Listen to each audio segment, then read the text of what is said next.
안녕하세요. 조청현입니다. 9월 9일 목요일 스토리가 있는 유럽 역사문학 여행 시작하도록 하겠습니다. 오늘은 크리스마스 휴전에 대해서 살펴보도록 하겠습니다. 이 왼쪽 그림은요, 이 전쟁의 처참함을 보여주기 위해서 한번 가지고 온 사진입니다. 폭격을 받은 도시가 거의 폐허가 되다시피 해버렸죠. 그 사이로 이 독일군 장교가 걸어 나오고 있는 사진입니다. 어느 종군 기자가 찍었던 사진이겠죠. 전쟁의 이 처참함이 여지없이 보여지고 있다고 생각이 들어서 한번 가지고 와 봤습니다. 그런데 오른쪽 사진을 한번 보세요. 오른쪽 사진은 어떤가요?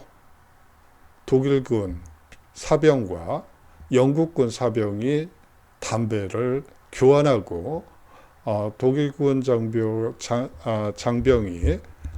이 영국군 사병에게 성냥을 통해서 불을 빌려주고 있는 모습입니다. 어떻게 이러한 처참한 전쟁터에서 이런 일이 벌어질 수 있었을까요? 오늘은 이 주제를 가지고 수업을 진행해 보도록 하겠습니다. 사실 전쟁 관련 영화들도 많이 있고요. 또 관광지나 유적을 통해서 관광을 하는 경우도 있습니다.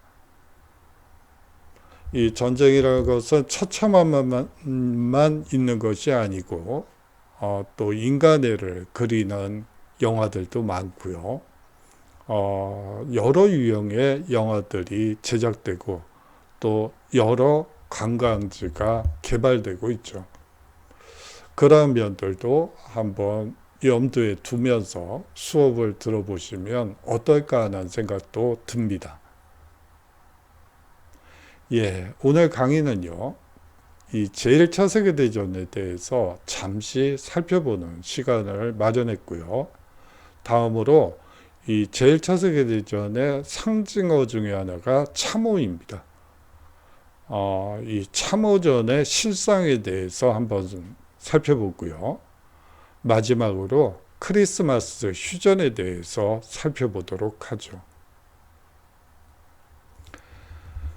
오늘 수업은요, 이 현대 과학이 총동원된 전쟁이었던 제1차 세계대전을 이해하는 시간을 갖도록 하겠습니다.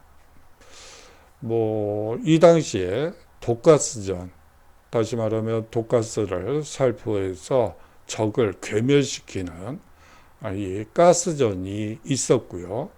그뿐만이 아니고 사실상 탱크, 그리고 기관총, 또 비행기까지 사실상 현대 과학 문명의 모든 것이 총동원된 전쟁이 제1차 세계대전이었습니다. 물론 지금 기준으로 한다면 그 비행기가 뜨면 아마 2초 만에 떨어질 거예요. 그 정도로 현대전에서는 쓸 수 없는 아주 고리타분한 옛날 무기이긴 하지만 그 당시를 기준으로 한다면 아주 현대 과학 문명의 이 총알하고 볼 수 있을 정도로 아주 최첨단 무기였다고 볼 수 있겠죠. 다음으로 참호전의 등장으로 변화된 전쟁 양상에 대해서도 한번 살펴보는 시간을 마련해 봤습니다. 마지막으로 크리스마스 휴전의 의의에 대해서 살펴보도록 하죠. 어느 종군 기자가 이 참호 안에서 이 대기하고 휴식을 취하고 있는 병사들을 찍은 사진입니다. 미소를 짓고 있군요. 하지만 얼마 안 있어서 또 독일군이 공격을 하게 되면 참호에 웅크리고 있으면서 총을 쏴야지 되는 그런 상황이었습니다. 먼저 참호에서의 삶을 한번 살펴보도록 하죠. 군대를 갔다 오신 분들은 아시고 계시겠지만 아직도 참호를 파는 것이 육군의 가장 중요한 일 중에 하나입니다. 전선을 따라서 참호를 파야지 되겠죠.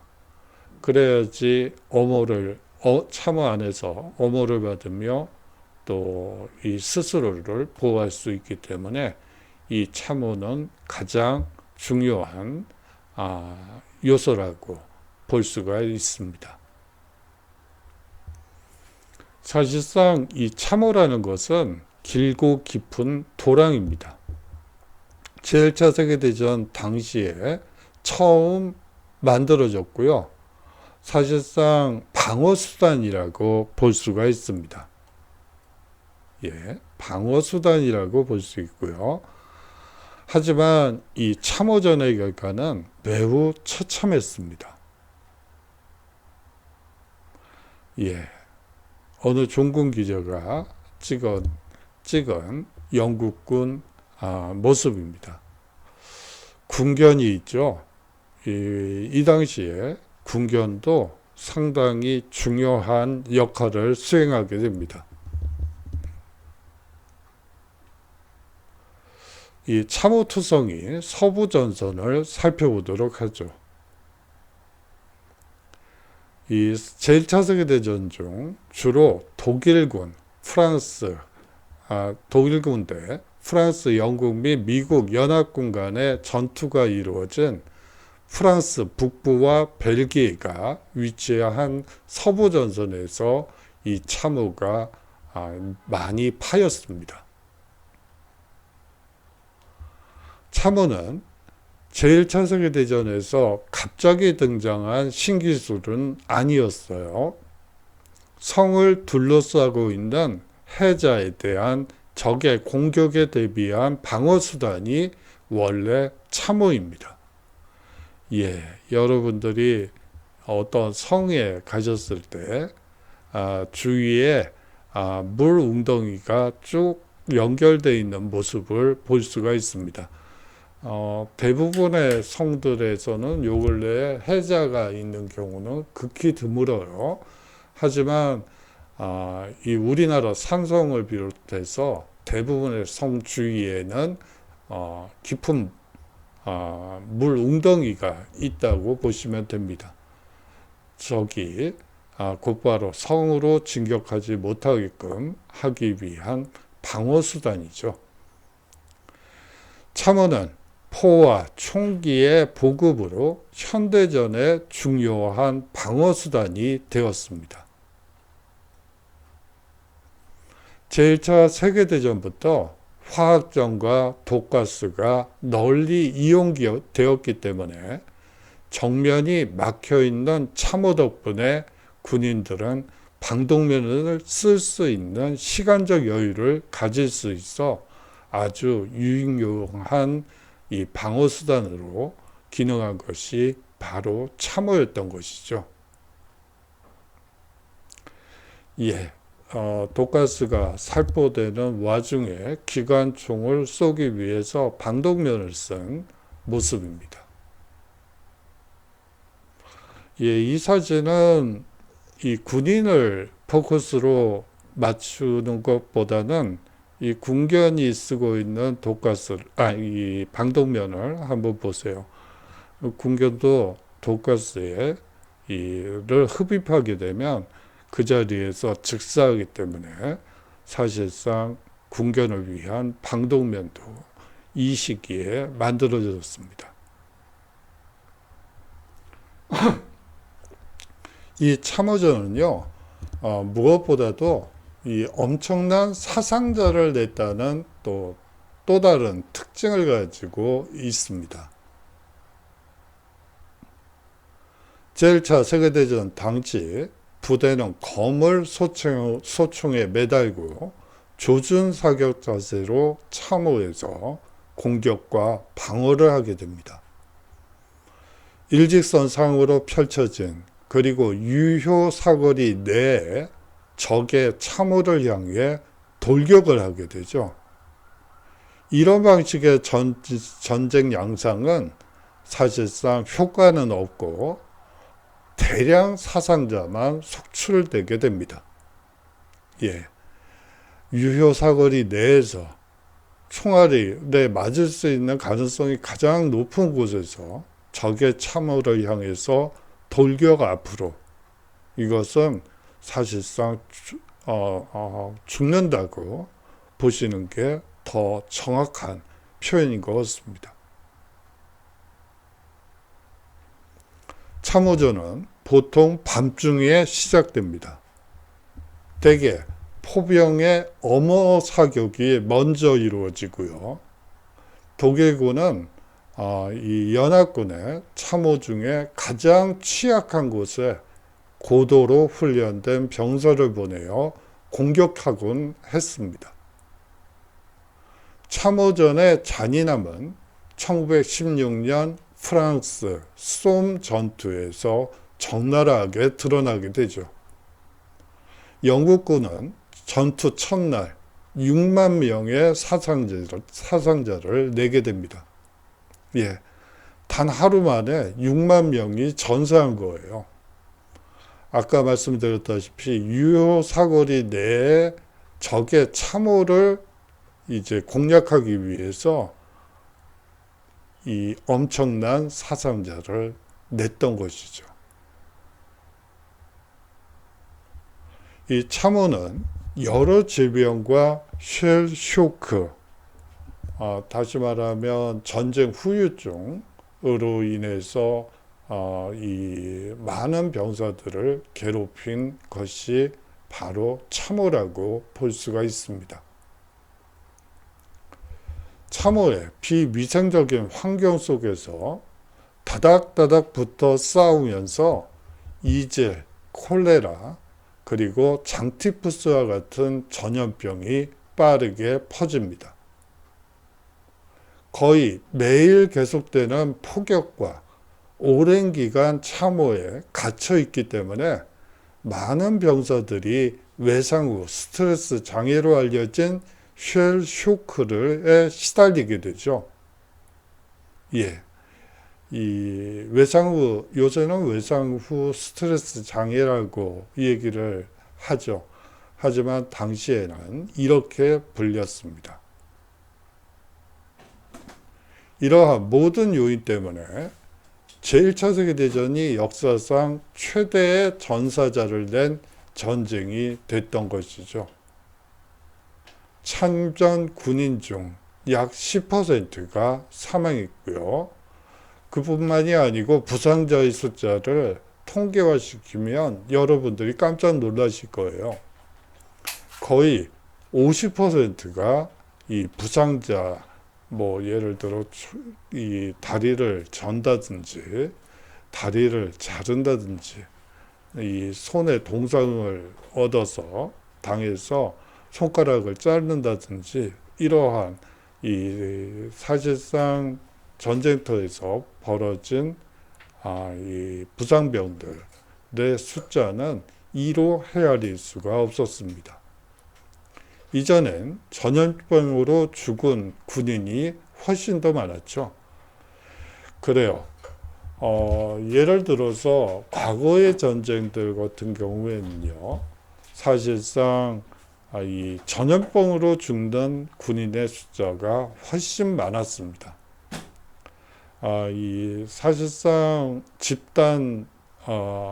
집단으로 이 비위생적인 환경 속에서 부족한 영양 섭취를 더해가지고 그런 환경 속에서 이 전염병이 돌게 되면 그야말로 치명적이죠. 사실상 전염병과의 전쟁이 적과의 전쟁보다 더 무서웠다고 얘기하는 게 사실은 맞아요. 임진왜란을 한번 예로 들면요. 이 전염병으로 죽은 민간인 군인들의 숫자가 전쟁터에서 죽은 숫자보다 훨씬 더 많다는 연구 결과가 요 근래에 나오고 있어요.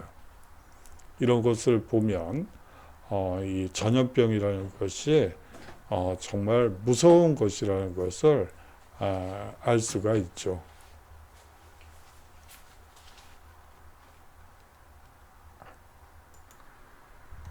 예.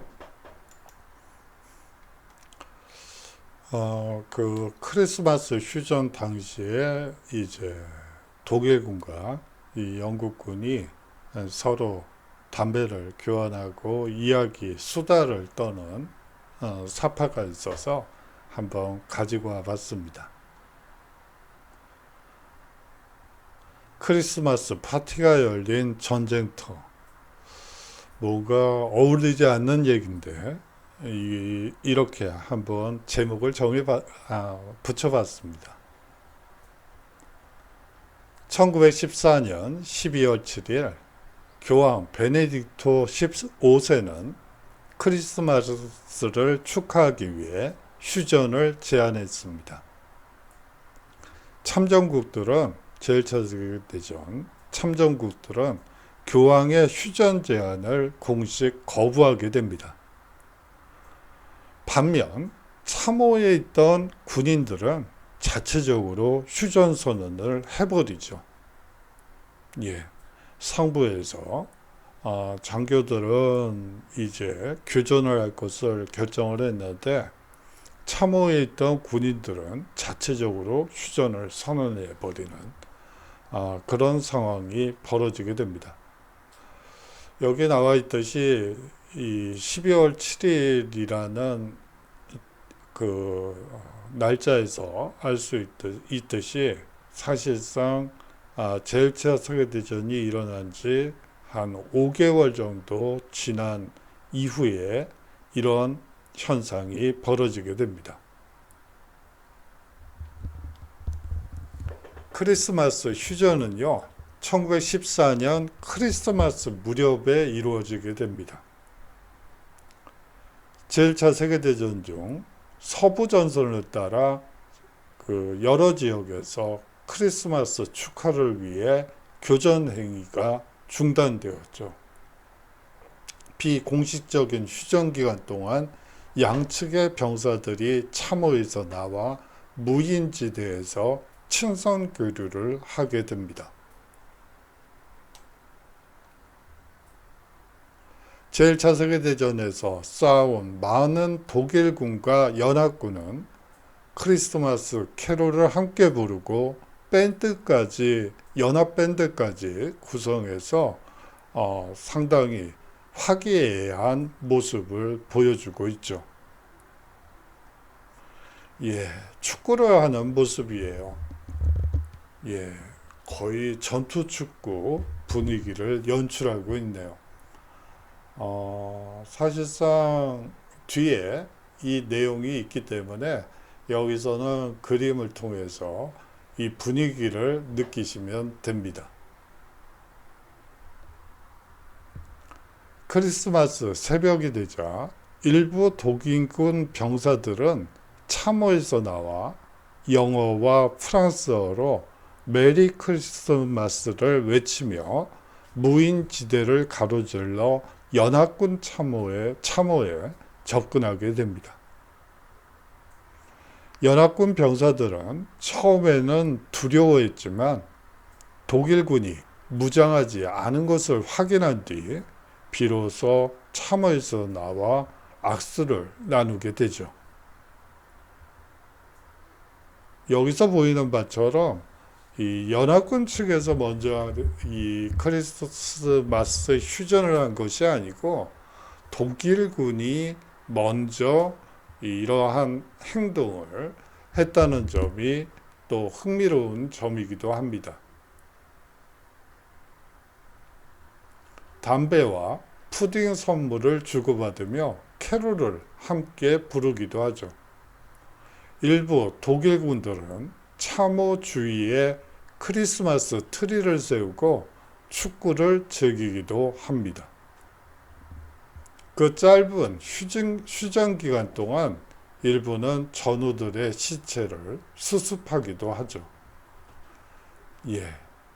크리스마스 트리를 세우고 축구를 즐기기도 하고요. 이 독일은 거의 국민 스포츠라고 볼 수가 있죠. 영국은 축구 종주국이고요. 이 독일은 거의 국민 스포츠 수준이라고 보시면 됩니다. 이 서로 경쟁은 하되 또 반칙은 없는 그런 경기를 이 제1차 세계대전 한복판에 이 크리스마스 무렵에 양측 군인들이 이 친선교류를 하게 되는 것이죠. 독일군 중위였던 쿠르트 제미슈의 회상입니다. 훌륭하지만 놀랍고도 해괴한 일이었습니다. 영국군 장교들도 마찬가지 감정을 느꼈을 겁니다. 크리스마스는 잠시나마 적을 친구로 만들었습니다. 여기에 모든 것이 농축되어 있는 것 같아서 이 이야기부터 시작하는 하는 게 좋겠다는 생각이 들었습니다.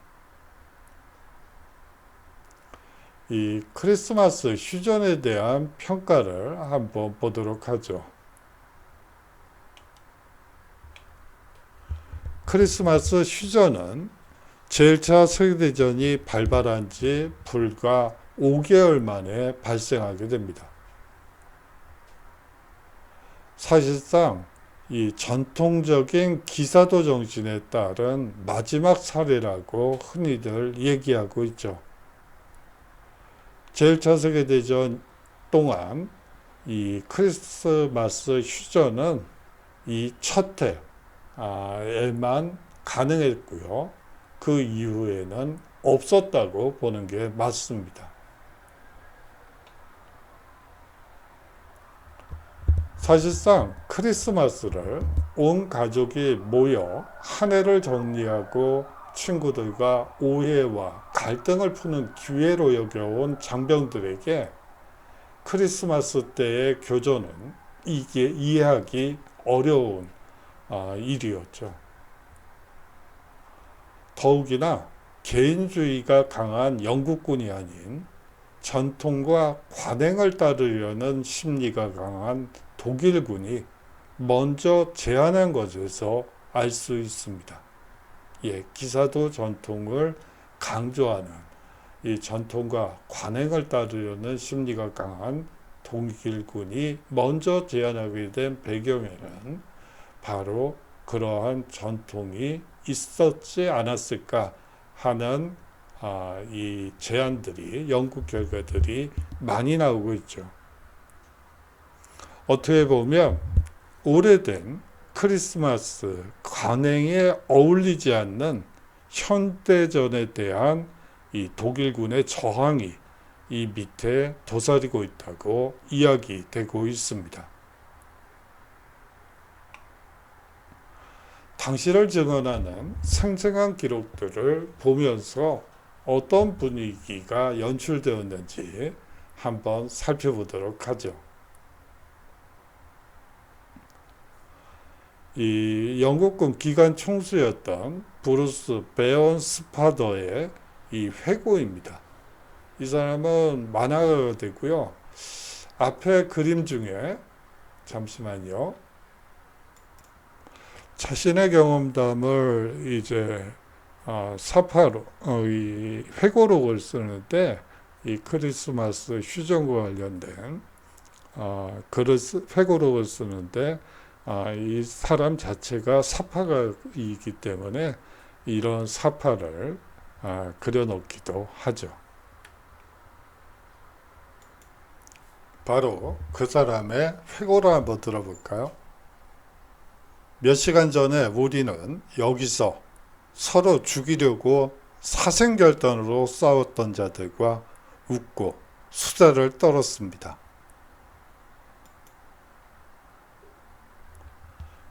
로열, 워릭셔 부대, 연대, 제1대대의 동료 병사들과 마찬가지로 그는 진흙 속에서 떨며 하루하루를 보냈다고 합니다. 지난 몇 달 동안 깊이 91cm, 너비 91cm에 불과한 참호에 웅크리고 있었다고 묘사하죠. 밤낮 없이 끊임없는 불면증과 공포에 시달렸다고 합니다. 보급품이라곤 오래된 비스킷과 눅눅한 담배뿐이었다는 것이죠. 오후 10시경 느닷없이 이상한 소리가 들려왔다고 합니다. 저 멀리 들판 너머 어두운 그림자 사이에서 뭔가 중얼거리는 소리를 들을 수 있었습니다. 독일군이 크리스마스 캐롤을 부르고 있었던 것이죠. 이후 어둠 속에서 일부 영국군들도 노래를 따라 부르게 됩니다. 우리는 적진 쪽에서 이상한 소리를 들었습니다. 우리 모두는 귀를 쫑긋 세웠습니다. 독일군이 다시 소리쳤습니다. 독일군 병사가 독일어 액센트가 섞인 영어로 이리 와, 커먼이라고 말한 겁니다. 병사들은 참호에서 기어나와 무인지대에서 만나기 시작합니다. 영국군과 독일군은 전사자의 시체를 수습할 수 있다는 사인을 허공에 총을 쏘아 주고받곤 했죠. 그래요. 이 무인지대 내에서는 적과 어떤 의사소통을 하기가 어렵죠. 하지만 이제 전사자의 시체를 수습하기 위해서 뭐 허공에 총을 쏜다든지 전사자 시체를 수습할 테니까 이쪽을 향해서 총을 쏘지 마라는 표시로 사인으로 이런 식의 의사 전달을 하게 되었죠. 이 무인지대에서 이 양국군 병사들이 웃고 떠들고 축구하고 노래하면서 신나게 크리스마스를 즐기고 있었던 것입니다.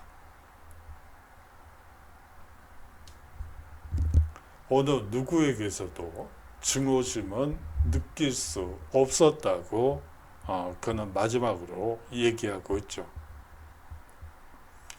휴전 기간 동안 악수와 수다가 오가고 추운 겨울밤에 노래와 담배와 와인을 교환하는 등 엄동설한에도 이 상부의 명령은 무시한 채 휴전 파티를 즐겼던 것입니다.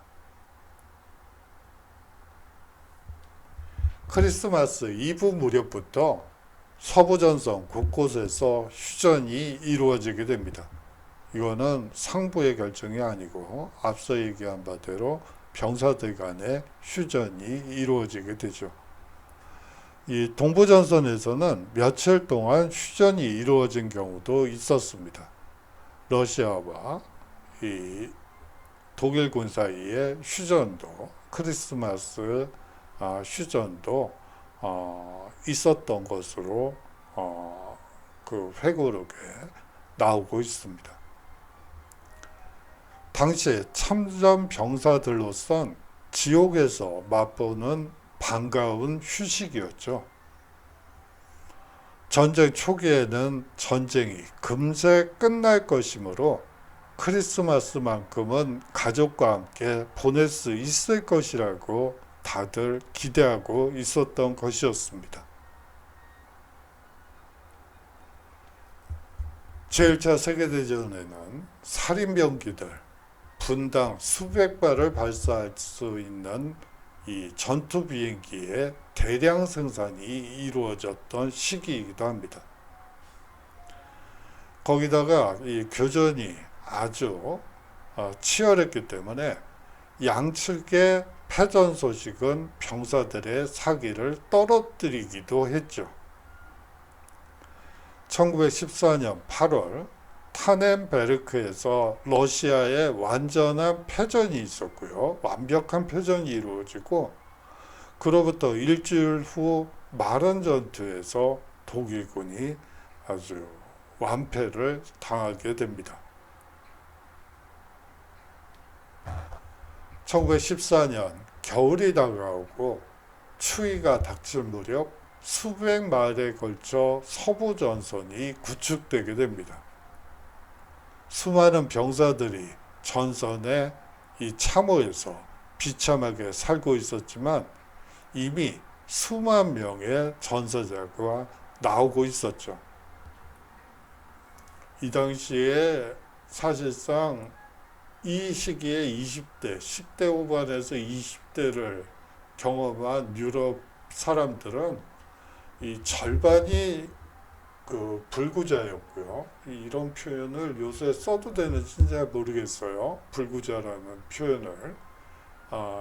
이 불구자였고, 뭐 거의 대부분이 이 제대로 된 사회생활, 경제생활을 할 수 없을 정도로 이 사실상 없어진 세대라는 표현을 해요.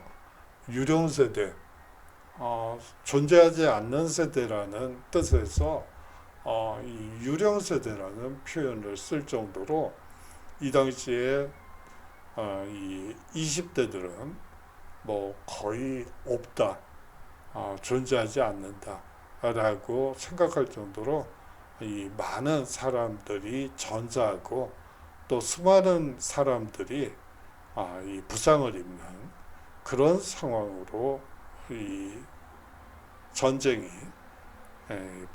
양상이 전개되게 됩니다. 당시에 수많은 일기와 편지가 크리스마스 휴전을 증언하고 있습니다. 제이 리딩이라는 이 영국군 소총수가 아내에게 쓴 편지가 1914년의 휴전 상황을 다음과 같이 묘사하고 있습니다. 우리 소대는 크리스마스 이브에 사격선에 있었는데 내 차례였어.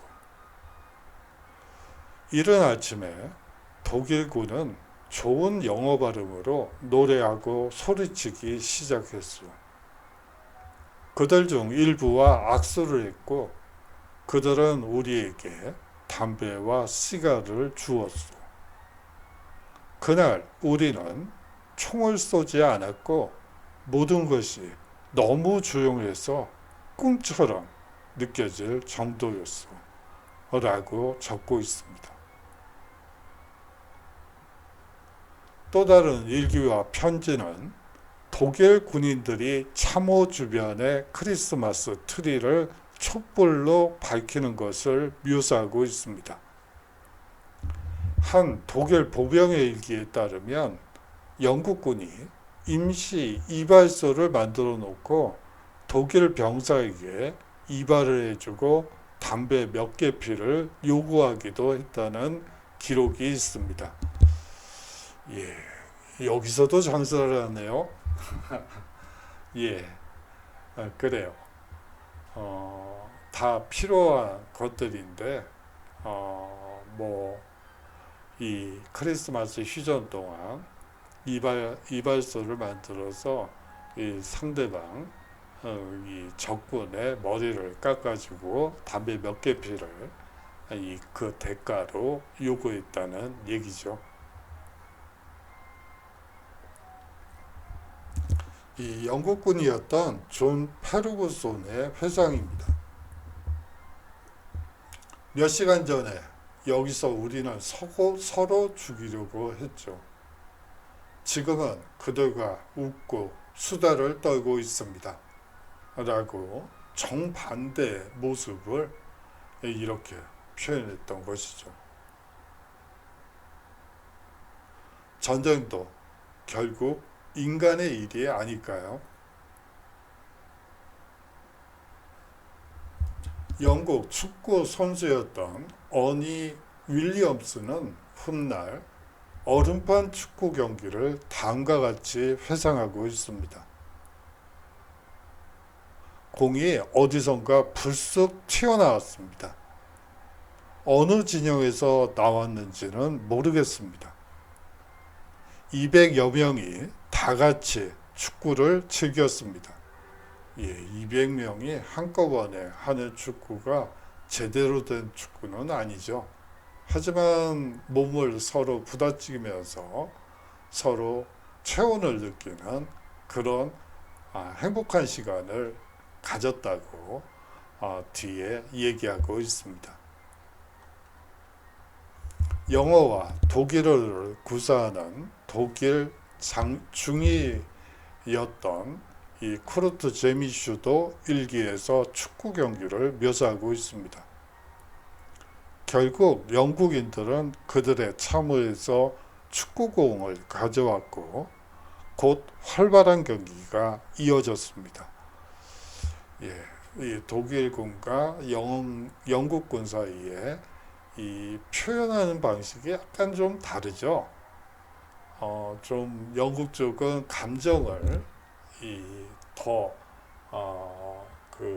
강조해서 묘사한다면 이 독일 쪽은 이 사실적인 묘사를 아주 잘하고 있다는 느낌이 드네요. 심지어 신문에도 특종으로 보도되기도 합니다. 크리스마스 무렵 우리는 서로 왕래했습니다. 한 번도 경험하지 못한 가장 특별한 크리스마스 축하 행사였습니다. 다 함께 모여 전사자를 애도했습니다. 이거는 적군에 대한 것도 포함되어 있는 거예요. 다 함께 모여 전사자를 애도했습니다. 독일군들은 아주 친절했습니다. 라고 이 신문에 어느 군인이 이 기사를 보냈던 것이죠. 이 비공식적인 휴전에 얼마나 많은 군인들이 참여했는가에 관해선 여전히 현재 논쟁 중에 있습니다. 휴전은 소규모이고 승인되지 않았기 때문에 확인할 방법이 없죠. 하지만 명확한 것은 일기나 신문, 이 당시의 전제 보고서들을 통해서 휴전이 있었던 것만은 명확한 사실이라는 것이 드러나고 있습니다. 1914년 12월 7일 교황 베네딕토는 이 참전국 지도자들에게 크리스마스 휴전을 요청했습니다. 이렇게요. 적어도 천사들이 노래하는 밤만큼은 총성이 멈출 수 있도록. 그러나 이 탄원은 지휘관들에 의해 거부되게 됩니다. 사병들이 크리스마스 휴전을 선언하자 지휘관들은 그야말로 경악하게 되죠. 영국군 장군이었던 호레스 스미스 도리의 경은 기밀 메모에 다음과 같이 기록하고 있습니다. 이것은 우리가 점차적으로 가라앉고 있는 냉담한 상태를 예시할 뿐이다. 전쟁에서 이기던 지던 모르겠다. 일단 이 참호라는 게 이렇게 불편한 줄은 난생 처음 겪어본다. 이러한 분위기가 강했다는 것을 그리고 크리스마스 날 왜 전쟁을 해야지 되는지 이러한 부분에 대한 이 납득할 만한 이유를 찾지 못했던 것을 이 표현으로 알 수가 있습니다. 군인들이 군사재판을 받고 처벌을 받았으며 최고사령부는 두 번 다시 그와 같은 일이 재발하지 않도록 일선 부대에 지휘 서신을 보내게 됩니다. 제1차 세계대전 중 더 이상의 크리스마스 휴전은 없었습니다. 1914년에 크리스마스 휴전은 전쟁도 결국 인간이 벌이는 일이라는 것을 모든 이들에게 상기시켜주는 아주 특별한 예외였다고 보시는 게 맞겠습니다.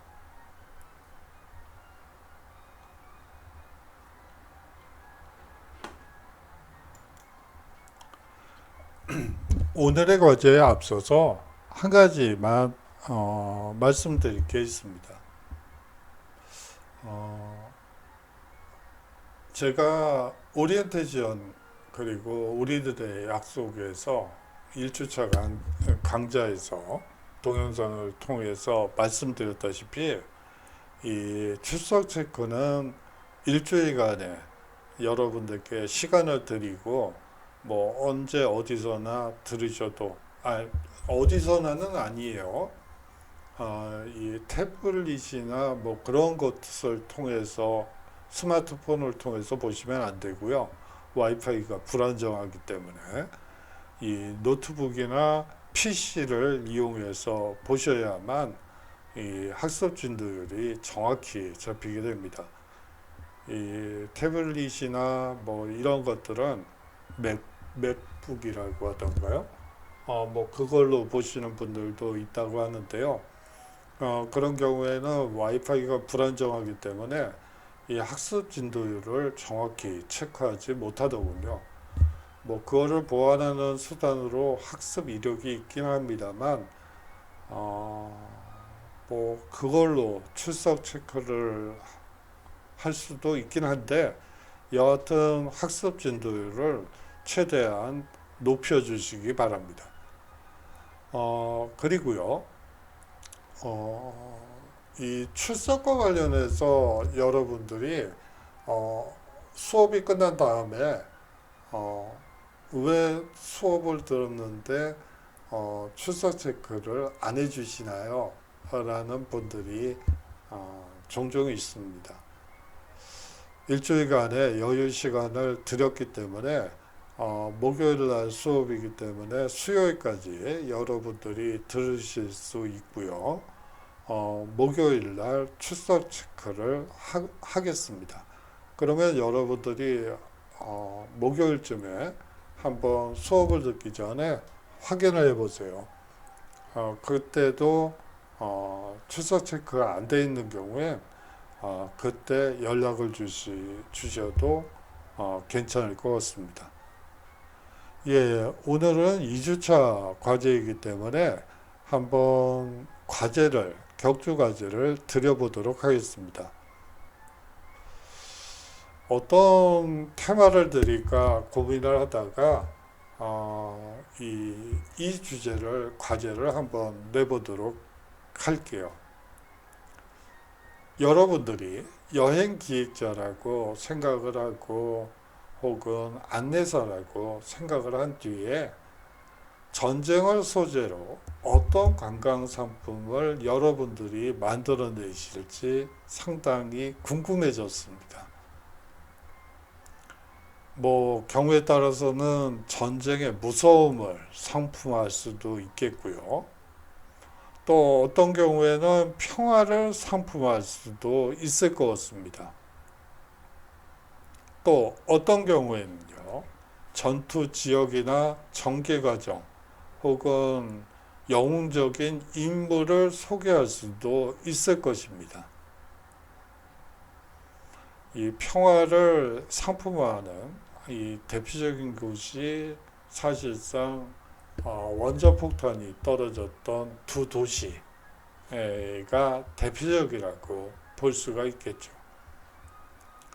A4 한 페이지 내외로 어느 전쟁을 어떻게 소개할지 정리해 보시면 좋을 것 같습니다. 예, 수고 많으셨고요. 장시간 수업 들어주시느라고 수고 많으셨고요. 다음 주에 새로운 주제로 인사드리도록 하겠습니다. 안녕히 계십시오.